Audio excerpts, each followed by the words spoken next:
کلام امام الزمان علیہ الصلاۃ والسلام۔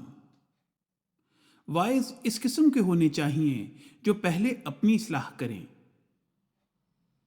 یہ امر بہت ضروری ہے کہ ہماری جماعت کے وائز تیار ہوں، لیکن اگر دوسرے وائزوں اور ان میں کوئی امتیاز نہ ہو تو فضول ہے۔ یہ وائز اس قسم کے ہونے چاہیے جو پہلے اپنی اصلاح کریں اور اپنے چلن میں ایک پاک تبدیلی کر کے دکھائیں تاکہ ان کے نیک نمونوں کا اثر دوسروں پر پڑے۔ عملی حالت کا عمدہ ہونا یہ سب سے بہتر واعظ ہے۔ سب سے اول جس چیز کی ضرورت واعظ کو ہے وہ اس کی عملی حالت ہے۔ دوسری بات جو ان واعظوں کے لیے ضروری ہے وہ یہ ہے کہ ان کو صحیح علم اور واقفیت ہمارے عقائد اور مسائل کی ہو۔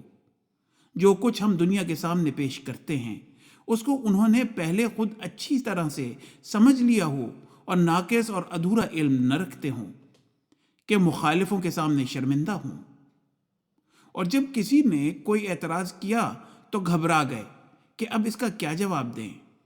غرض علم صحیح ہونا ضروری ہے۔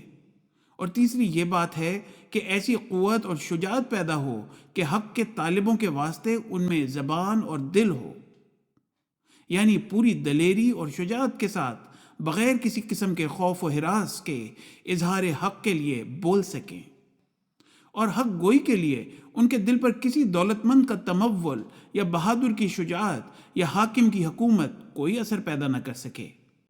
یہ تین چیزیں جب حاصل ہو جائیں تب ہماری جماعت کے واعظ مفید ہو سکتے ہیں۔ حوالہ ملفوظات۔ اس کام کے واسطے وہ آدمی موزوں ہوں گے جو کہ من یتقی و یصبر سورہ یوسف آیت نمبر 91 کے مصداق ہوں۔ ان میں تقوی کی خوبی بھی ہو اور صبر بھی ہو، پاک دامن ہوں، فسق و فجور سے بچنے والے ہوں، معاصی سے دور رہنے والے ہوں، لیکن ساتھ ہی مشکلات پر صبر کرنے والے ہوں، لوگوں کی دشنام دہی پر جوش میں نہ آئیں، ہر طرح کی تکلیف اور دکھ کو برداشت کر کے صبر کریں، کوئی مارے تو بھی مقابلہ نہ کریں جن سے فتنہ و فساد ہو جائے۔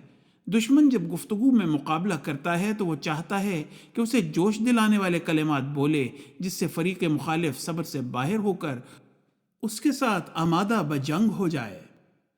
حوالہ ملفوظات جلد پنجم۔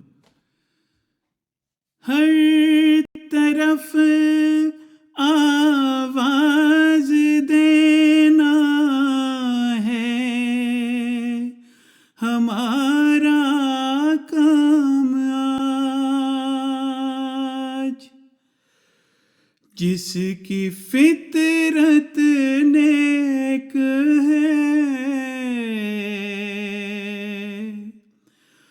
وہ آئے گا انجام کار۔ حوالہ در سمین۔